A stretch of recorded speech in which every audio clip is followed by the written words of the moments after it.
Jimmy James, നമ്മൾ രാവിലെ മുതൽ കാണുന്നതാണ് രണ്ട് വിഭാഗം തൊഴിലാളികൾ തമ്മിൽ സംഘർഷം, അല്ലെങ്കിൽ ഊബർ ഡ്രൈവർമാരെ തടഞ്ഞുകൊണ്ട് ടാക്സി ഡ്രൈവർമാർ ബഹളം ഉണ്ടാക്കുന്നു. പല ജില്ലകളിൽ നിന്നായി നമ്മൾ കണ്ടു. അപ്പോൾ മന്ത്രിയുടെ പ്രതികരണമാണ് അതിൻ്റെ ഭാഗമായിട്ടാണ് ഈ ഒരു ഏറ്റുമുട്ടലിലേക്ക് പോകുന്നത്. അവരുടെ അനീതിയാണോ കാണിക്കുന്നത്? അനീതി ഒരുപാട് പേരോട് കാണിക്കുന്നുണ്ട് ഈ കാര്യത്തിൽ എന്നുള്ളതാണ് ഒരു പ്രധാനപ്പെട്ട കാര്യം. ഇത് ആദ്യമായിട്ടല്ല കേരളത്തിൽ ഊബർ ഡ്രൈവർമാരും അതുപോലെയുള്ള ഊബർ അല്ലാതെയുള്ള ഓഫ്ലൈൻ ഡ്രൈവർമാരും തമ്മിലുള്ള തർക്കം കേരളത്തിൽ ഉണ്ടായിക്കൊണ്ടിരിക്കുന്നത്. വലിയ തർക്കങ്ങളിലേക്കും അടികളിലേക്ക് കാര്യങ്ങൾ പോയിട്ടുണ്ട്. ഇപ്പോൾ കേരളത്തിൽ പല സ്ഥലങ്ങളിലും നമുക്ക് കാണാം, ടൂറിസ്റ്റ് കേന്ദ്രങ്ങളിൽ നോ ഓല ഊബർ ടാക്സീസ് അലൗഡ് എന്ന് പറഞ്ഞിട്ട് ബോർഡുകൾ വെച്ച് തുടങ്ങിയിരിക്കുന്നു മറ്റ് ഡ്രൈവർമാർ. അത്രയും സ്ഥിതിയിലേക്ക് കാര്യങ്ങൾ എത്തിയിരിക്കുകയാണ്. ഇവിടുത്തെ ഒരൊറ്റ ചോദ്യത്തിന് ഉത്തരം പറഞ്ഞാൽ മതിയല്ലോ, ഇവർക്ക് വണ്ടി ഓടിക്കാൻ അനുവാദമുണ്ടോ ഇല്ലയോ? മന്ത്രി പറയുന്നു അനുവാദമില്ല. അവർ ഉയർത്തിക്കാണുന്നത് 2019 കോടതി ഉത്തരവാണ്, ഇവർക്ക് സംരക്ഷണം കൊടുക്കണം. ഇതെല്ലാം സത്യത്തിൻ്റെ പല ഭാഗങ്ങളാണ് എന്നുള്ളതാണ് സത്യം. മന്ത്രി പറഞ്ഞതും ശരിയാണ്, കോടതി പറഞ്ഞതിനകത്തും ശരിയുണ്ട്. അപ്പോൾ പിന്നെ ഓടിക്കാമോ ഇല്ലയോ എന്ന് ചോദിച്ചാൽ അത് ഒരല്പം നീണ്ട കഥയാണ്, അത്ര ലളിതമായി പറയാൻ പറ്റില്ല. ഈ 2018-19 കാലത്ത് ഡൽഹിയിൽ ഊബർ ഡ്രൈവറുടെ പീഡനം കൊണ്ടൊരു സ്ത്രീ മരിക്കുക, അങ്ങനെ ഒരുപാട് പ്രശ്നങ്ങൾ പല സ്ഥലങ്ങളിൽ ഉണ്ടായതിനെ തുടർന്ന് കേന്ദ്ര സർക്കാർ ഒരു പോളിസി കൊണ്ടുവരുന്നു. 2019-20 ഈ പോളിസി. ഈ പോളിസി അനുസരിച്ച് ഓൺലൈനായി ടാക്സികളെ അഗ്രിഗേറ്റ് ചെയ്യുന്ന കമ്പനികളെ, ഊബർ, ഓല, അതുപോലെയുള്ള റാപ്പിഡോ, അതിലുള്ള ഒരുപാട് പ്രസ്ഥാനങ്ങളുണ്ട്, അവരെല്ലാം ഒന്ന് റെഗുലേറ്റ് ചെയ്യാൻ വേണ്ടി അഗ്രിഗേറ്റർ എന്ന ഒരു വാക്ക് കോയിൻ ചെയ്യുന്നു. അത് വെച്ചിട്ട് പുതിയ ഗൈഡ് ലൈനുകൾ ഇറക്കുകയാണ്. ആ ഗൈഡ് ലൈൻ കേന്ദ്ര സർക്കാർ 2020 ഇറക്കുന്നു. എല്ലാ സംസ്ഥാനങ്ങളും ഇതനുസരിച്ച് പുതിയ പോളിസി ഉണ്ടാക്കാനും പറയുന്നു. അങ്ങനെ ഒരു പോളിസി കേരളവും ഉണ്ടാക്കി 2024. മന്ത്രി KB ഗണേഷ് കുമാർ ഇന്ന് പറഞ്ഞത് സത്യമാണ്. അന്ന് പറഞ്ഞത് എന്താണ്? ഞങ്ങളൊരു പുതിയ സംവിധാനത്തിലേക്ക് ഇതെല്ലാവരും കൊണ്ടുവരികയാണ്. അപ്പോൾ ഇങ്ങനെയുള്ള അഗ്രിഗേറ്റേഴ്സ്, ടൂർ അഗ്രിഗേറ്റേഴ്സ് ഈ സംവിധാനത്തിൻ്റെ കീഴിൽ വന്ന് രജിസ്റ്റർ ചെയ്യണം എന്ന് നിയമമുണ്ട്. ആ നിയമം വെബ്സൈറ്റുകളിൽ നിങ്ങൾക്ക് ലഭ്യമാണ്. അതിനകത്ത് രജിസ്റ്റർ ചെയ്യണമെന്ന് മാത്രമല്ല, ഒരുപാട് കാര്യങ്ങൾ പറയുന്നുണ്ട്. അതിലൊരു പ്രധാനപ്പെട്ട കാര്യം, ഒരു കാരണവശാലും നിങ്ങൾ നിരക്കുകൾ പല സമയത്ത് കൂട്ടുമല്ലോ, അത് സാധാരണ നിരക്കിൽ നിന്ന് 50% മുകളിലേക്ക് കൂട്ടാനാവില്ല. ഇനി നിരക്ക് സംസ്ഥാന സർക്കാർ തീരുമാനിക്കും അതാത് കാലത്ത്, അതനുസരിച്ച് വേണം നിരക്കോടാൻ. ലൈസൻസ് 5 വർഷത്തേക്കാണ്. അത് വലിയ തുകയൊന്നുമില്ല, 5 ലക്ഷം രൂപയുള്ളൂ. ഊബറിനും ഓലയെ പോലൊരു സംവിധാനത്തിന് 5 ലക്ഷം രൂപ വലിയ പ്രശ്നമൊന്നുമല്ല.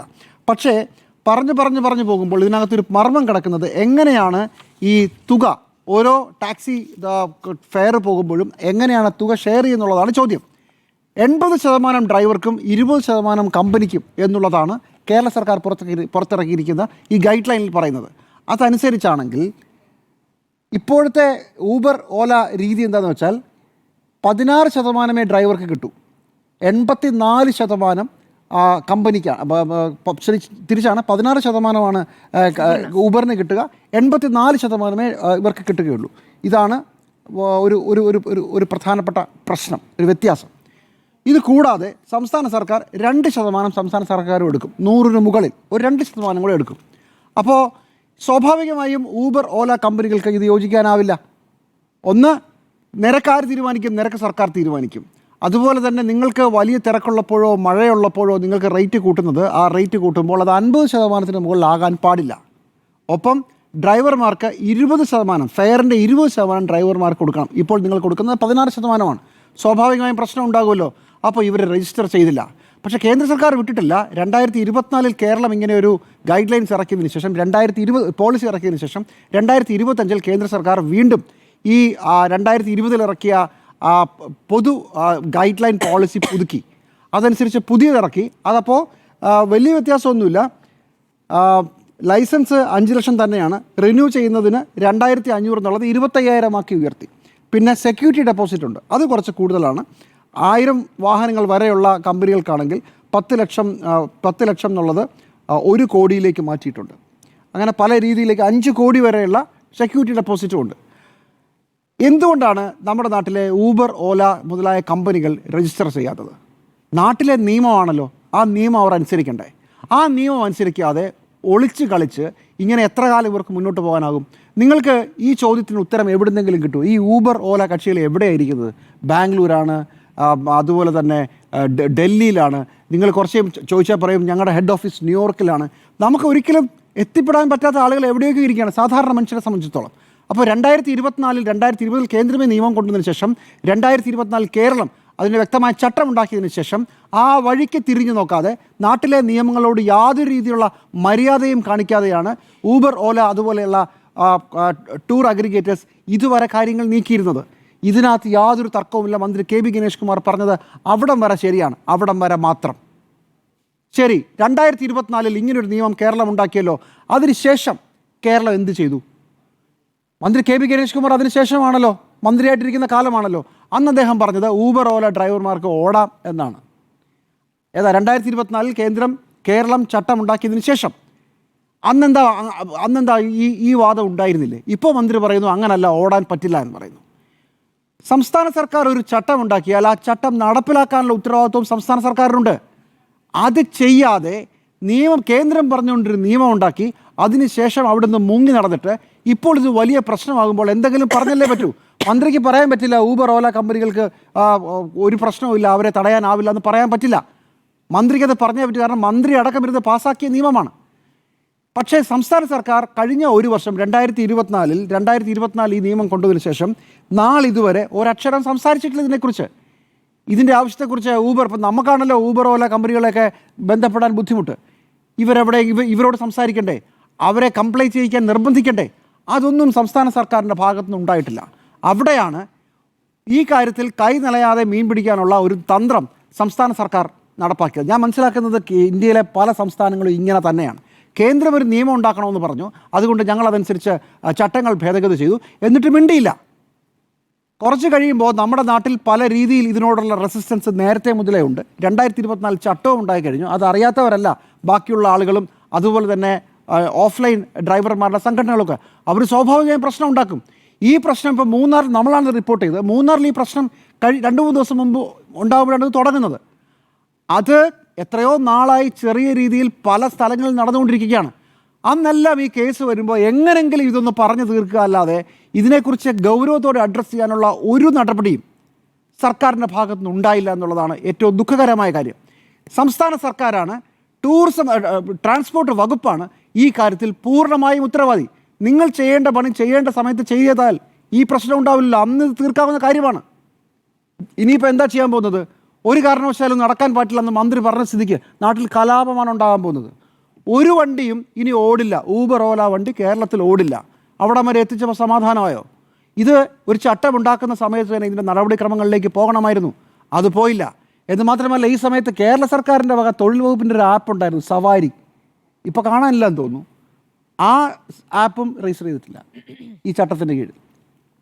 ചുരുക്കി പറഞ്ഞാൽ തട്ടിക്കൂട്ടി ഒരു ചട്ടം ഉണ്ടാക്കി വെച്ചിട്ട് ആ വഴിക്ക് തിരിഞ്ഞു നോക്കാത്ത സംസ്ഥാന സർക്കാരാണ് ഇവിടെ ഇപ്പോൾ 2 വിഭാഗം തൊഴിലാളികളെ, ഒരേ തൊഴിലെടുക്കുന്നവർ, ഒരേ വീടുകളിലേക്ക് ഒരുപോലെ തന്നെ അരിയും പലവ്യഞ്ജനമൊക്കെ വാങ്ങിക്കാൻ വേണ്ടി മാത്രം ഈ പണിയെടുക്കുന്നവരെ തെരുവിൽ തല്ലിച്ചിരിക്കുന്നത്. ഇങ്ങനെയല്ല ഒരു ഇടതുമുന്നണി സർക്കാർ പണിയെടുക്കേണ്ടത്. ഇങ്ങനെയല്ല ഒരു ഇടതുമുന്നണി സർക്കാർ തൊഴിലാളികളുടെ കാര്യത്തിൽ നിയമം നടപ്പിലാക്കേണ്ടത്. ഇങ്ങനെയല്ല ഈ കാര്യത്തിൽ ഏറ്റവും അവസാനം കൈയൊഴിഞ്ഞ് വെറുതെ ഇരിക്കേണ്ടത്. അടിയന്തരമായി ഈ കാര്യത്തിൽ ഇതുവരെ ഉപേക്ഷ വിചാരിച്ചല്ലോ, ഊബർ ഓല ഡ്രൈവർമാരെ തൊടരുത് എന്നുള്ള ഒരു നിർദ്ദേശം കൃത്യമായി പോകേണ്ടതുണ്ട്. അങ്ങനെ അടി വാങ്ങിക്കേണ്ടവരല്ല. അവരെന്താ ചെയ്തത്? ഊബർ ഓല കമ്പനികൾ ഇവിടെ വരുന്നു, അവർ ആപ്പ് ലോഞ്ച് ചെയ്യുന്നു, ആളുകളത് രജിസ്റ്റർ ചെയ്യുന്നു, സുഗമമായി അവരെല്ലാം ഓടുന്നു. അപ്പോഴൊന്നും സർക്കാർ മിണ്ടുന്നില്ല. മറ്റു തൊഴിലാളികൾ ഇവരുമായി പ്രശ്നം ഉണ്ടാക്കുമ്പോൾ അത് ലോക്കൽ ലെവൽ പറഞ്ഞു തീർക്കുകയോ അടി വാങ്ങിച്ചവർ മിണ്ടാതെ പോവുകയോ ചെയ്യുന്നു. അവസാനം അതുവരെ ഒരു തരത്തിലും അനങ്ങാതിരിക്കുകയാണ് സർക്കാർ. ഇപ്പോൾ ഇതൊരു വലിയ പ്രശ്നമായി മാറി. നമ്മുടെ നാട്ടിൽ തൊഴിലില്ലായ്മ അതിഭീകരമാണ്, ഒരുപാട് പ്രതിസന്ധികളുണ്ട്. അതുകൊണ്ട് തന്നെ കൂടുതൽ ചെറുപ്പക്കാർ ഈ തൊഴിലിടത്തിലേക്ക് വരുമ്പോഴാണ് പ്രശ്നം. നമ്മൾ ഊബർ ഓല ഡ്രൈവർമാരൊക്കെ അവരോട് അനീതിയാണെന്നാണ് ഈ ചോദ്യം ചോദിച്ചിരിക്കുന്നത്. അപ്പോൾ തിരിച്ച് സാധാരണ റെയിൽവേ സ്റ്റേഷനിലും നാട്ടിൻപുറത്തും നഗരങ്ങളിലൊക്കെ ഓടുന്ന സാധാരണ ടാക്സി ഡ്രൈവർമാരും ഓട്ടോക്കാരും ചോദിക്കില്ല, അപ്പോൾ ഞങ്ങളോട് നിങ്ങൾക്ക് നീതി വേണ്ടേ? ഞങ്ങളിവിടെ ഓട്ടം കാത്തു കിടക്കുമ്പോൾ വേറെ ആളുകൾ വന്ന് ഞങ്ങളെക്കാൾ കുറഞ്ഞ വിലയ്ക്ക് ആളുകളെ കൊണ്ടുപോവുകയാണ്. അപ്പം ഞങ്ങൾക്ക് നീതി വേണ്ടേ? നീതി വേണം. ഇതിനകത്ത് ഈ സിസ്റ്റത്തിനകത്തേക്ക് ഇരു കൂട്ടരെയും കംപ്ലൈൻറ്റ് ചെയ്ത് കൊണ്ടുവരാനുള്ള ഉത്തരവാദിത്വം സംസ്ഥാന സർക്കാരിനായിരുന്നു. സംസ്ഥാന സർക്കാർ അത് ചെയ്തില്ല. അടിയന്തരമായി തൊഴിലാളികളെ കൈവയ്ക്കുന്ന പരിപാടി, 2 വിഭാഗം തൊഴിലാളികളും തമ്മിൽ തല്ലുന്ന പരിപാടി അടിയന്തരമായി നിർത്താൻ സംസ്ഥാന സർക്കാർ ഇടപെടണം. 3 ദിവസം കഴിഞ്ഞു. ഇന്ന് മന്ത്രി പറഞ്ഞത് അതൊന്നും അംഗീകരിക്കാൻ പറ്റില്ല. ഏതെങ്കിലും ആപ്പ് കൊണ്ടുവന്നിട്ട് ആരെങ്കിലും അത് ഡൗൺലോഡ് ചെയ്ത് അതിൽ കയറി വണ്ടി ഓടുന്നൊന്നും നടക്കില്ല എന്നാണ് പറയുന്നത്. അങ്ങനല്ല സാർ, നിങ്ങളുണ്ടാക്കിയ നിയമം 2024 മുതലുണ്ട്. അത് കംപ്ലൈ ചെയ്യിക്കാനുള്ള നടപടി എടുത്തില്ല. അതുകൊണ്ടാണ് ഇപ്പോൾ കാര്യങ്ങൾ കൈവിട്ടു പോയത്. ഇനി അടിയന്തരമായി ചെയ്യേണ്ടത് ഈ വലിയ കമ്പനികളെ കംപ്ലൈ ചെയ്യിക്കാനുള്ള ഒരു നടപടി സർക്കാരിൻ്റെ ഭാഗത്തുനിന്നുണ്ടാകണം. അത് എത്രയും പെട്ടെന്ന് ഉണ്ടാക്കണം, സമയബന്ധിച്ച് നടപ്പിലാക്കണം. അതുവരെ ഈ പറയുന്ന ഓൺലൈൻ തൊഴിലാളികളുടെ ജീവനും സ്വത്തിനും സംരക്ഷണവും കൊടുക്കണം. അത് അധികം താമസിക്കരുത്. കാരണം ഇതിനകത്തുള്ളൊരു ഏറ്റവും പ്രധാനപ്പെട്ട പ്രശ്നം, നമ്മുടെ നാട്ടിലെ ഇത്തരം ടാക്സി സർവീസുകൾ മുഴുവൻ ഓൺലൈൻ കമ്പനികൾ കൈയടക്കി കഴിഞ്ഞു. നമ്മളടക്കം എത്രയോ കാലമായി രാത്രിയായാലും പകലായാലും എല്ലാവർക്കും ഊബർ ആപ്പ് ഉള്ളവരാണ്, അല്ലെങ്കിൽ ഓല ആപ്പ് ഉള്ളവരാണ്. നമ്മളെല്ലാവരും അതിലേക്കാണ് പോകുന്നത്. അപ്പോൾ കുറച്ച് തൊഴിലാളികൾ ഈ ഊബറിലും ഓലയിലും പെടാത്ത ആളുകൾ വഴിയാധാരമായി പോകട്ടെ എന്ന് വിചാരിക്കാനാകുമോ? സാധാരണ മനുഷ്യർ ചിലപ്പോൾ ആലോചിച്ചെന്ന് വരില്ല. നമ്മൾ ഊബർ എടുക്കുമ്പോൾ നമുക്കങ്ങനെ വലിയ മനസാക്ഷി കുത്തൊന്നും തോന്നണമെന്നില്ല. പക്ഷേ സംസ്ഥാന സർക്കാരിന് അത് തോന്നണം. ആ തോന്നലിലേക്ക് ഉടൻ തന്നെ സംസ്ഥാന സർക്കാർ പോയില്ലെങ്കിൽ ഉത്തരവാദിത്തം മുഴുവൻ നിങ്ങളുടെയാണ്. നാളെ ഒരിടത്തൊരു വലിയ അടിയുണ്ടായി ഒരാൾ മരിച്ചു പോയാലോ, ഒരു വണ്ടി കത്തിച്ചാലോ, അതടക്കം സംഭവിക്കാൻ പോവുകയാണ്. നാട്ടിൽ പ്രധാനപ്പെട്ട ഒരു ഉപജീവന മാർഗമായ ടാക്സി സർവീസുകൾ ഓൺലൈനിലേക്ക് ഒരു വലിയ ജാതിയായി പൊയ്ക്കൊണ്ടിരിക്കുകയാണ്. അപ്പോൾ ഒരു നിയമം ഉണ്ടാക്കാൻ ഒരു അവസരം കിട്ടി, നിയമമുണ്ടാക്കി അത് നടപ്പിലാക്കുകയാണ് വേണ്ടത്. ഇത് ഈ കാര്യത്തിൽ മാത്രമല്ല, നിങ്ങൾ സോഷ്യൽ മീഡിയ സ്ഥാപനങ്ങളെ നോക്കൂ. അതിപ്പോൾ ട്വിറ്റർ ആയാലും അതുപോലെ തന്നെ ഫേസ്ബുക്ക് ആയാലും ഒക്കെ ഒരു സമയത്ത് ഇങ്ങനെ തന്നെയായിരുന്നു. ഇന്ത്യ സർക്കാരിന്, കേരള സർക്കാരിന് ഇന്ത്യയിലെ സംസ്ഥാനങ്ങൾക്ക് തൊടാനാവില്ല. ഇപ്പോൾ വരച്ച വരയിൽ വരുന്നുണ്ടല്ലോ, കൃത്യമായി വരുന്നുണ്ടല്ലോ, പിടിക്കാൻ അറിയാമല്ലോ. ഇപ്പോൾ ഇതിനകത്ത് ഒരു ക്ലോസ് കൂടെ ഉണ്ട്, നിങ്ങൾക്ക് ഇന്ത്യയിൽ ഓഫീസ് വേണം. ഈ ഫേസ്ബുക്കിനൊക്കെ പണ്ട് അങ്ങനെ ഒരു പരിപാടി പോലും ഉണ്ടായിരുന്നില്ല. അവസാനം വരട്ടേണ്ട പോലെ വരട്ടിയപ്പോൾ ഓഫീസും ഉണ്ടായി, ഉദ്യോഗസ്ഥനും ഉണ്ടായി, കോടതിയിൽ കേസ് വന്നാൽ വിളിച്ചാൽ കയറി നിൽക്കാൻ ആളുമുണ്ടായി. അപ്പോൾ സോഷ്യൽ മീഡിയയിൽ നിങ്ങൾക്ക് കേന്ദ്ര സർക്കാരിനും സംസ്ഥാന സർക്കാരുകൾക്ക് ആവശ്യമുണ്ടായത് കാരണം അതൊരു പൊളിറ്റിക്കൽ വെപ്പൺ കൂടിയാണ്, കമ്മ്യൂണിക്കേഷനുള്ള ഒരു പ്ലാറ്റ്ഫോമാണ്. ഇത് പാവം തൊഴിലാളികളുടെ പ്രശ്നമാണല്ലോ. ഈ സാധാരണ തൊഴിലാളികൾ അങ്ങ് ഒടുങ്ങിപ്പോകുന്നെങ്കിൽ, ഓൺലൈൻ ഇല്ലാത്ത തൊഴിലാളികളൊക്കെ അങ്ങ് ഇല്ലാതായി പോകുന്നെങ്കിൽ പോട്ടെ എന്ന് വിചാരിച്ചോ? അതുകൊണ്ടാണല്ലോ ഈ ഉത്തരവാദിത്വം ഇല്ലാത്തത്. അപ്പോൾ ഒന്നാമത്തെ ഉത്തരവാദിത്വം ഇതിനകത്ത് രജിസ്റ്റർ ചെയ്യാത്ത ഊബർ ഓല കമ്പനികൾ തന്നെയാണ്. വൻകിട കുത്തകകളാണ്, അന്തർദേശീയ കുത്തക കമ്പനികളാണ്. അവരെല്ലാ രാജ്യങ്ങളിലും അവസരം കിട്ടുമ്പോഴൊക്കെ ഇങ്ങനെ തന്നെയാണ് ചെയ്യുക. അവരെ പിടിച്ച പിടിയാലെ കൊണ്ടുവന്ന നിയമത്തിന് മുന്നിൽ കൊണ്ടുവരാനുള്ള ഉത്തരവാദിത്തമുണ്ട്. നിയമമുള്ള സ്ഥിതിക്ക് ഇത് വളരെ എളുപ്പവുമാണ്. ഒന്നാമത്തെ ഉത്തരവാദി ഈ കമ്പനികളാണ്. രണ്ടാമത്തെ ഉത്തരവാദി ഈ 1.5 വർഷമായി ഈ ചട്ടം ഭേദഗതി ചെയ്ത ശേഷവും അതിലൊരു കാര്യവും ചെയ്യാതെ അനങ്ങാതിരുന്ന സംസ്ഥാന സർക്കാരാണ് കേരളത്തിൻ്റെ കാര്യത്തിൽ. മറ്റു പല സർക്കാരുകളും ഇങ്ങനെ ചെയ്യുന്നില്ല എന്നാണ് ഞാൻ മനസ്സിലാക്കുന്നത്.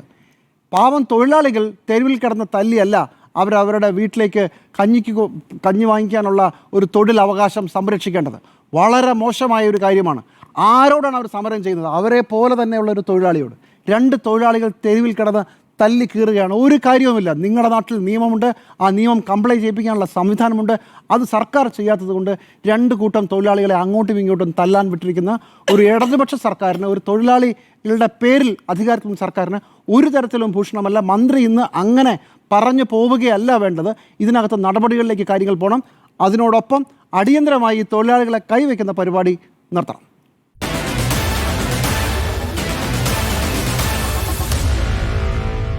Meet the editors.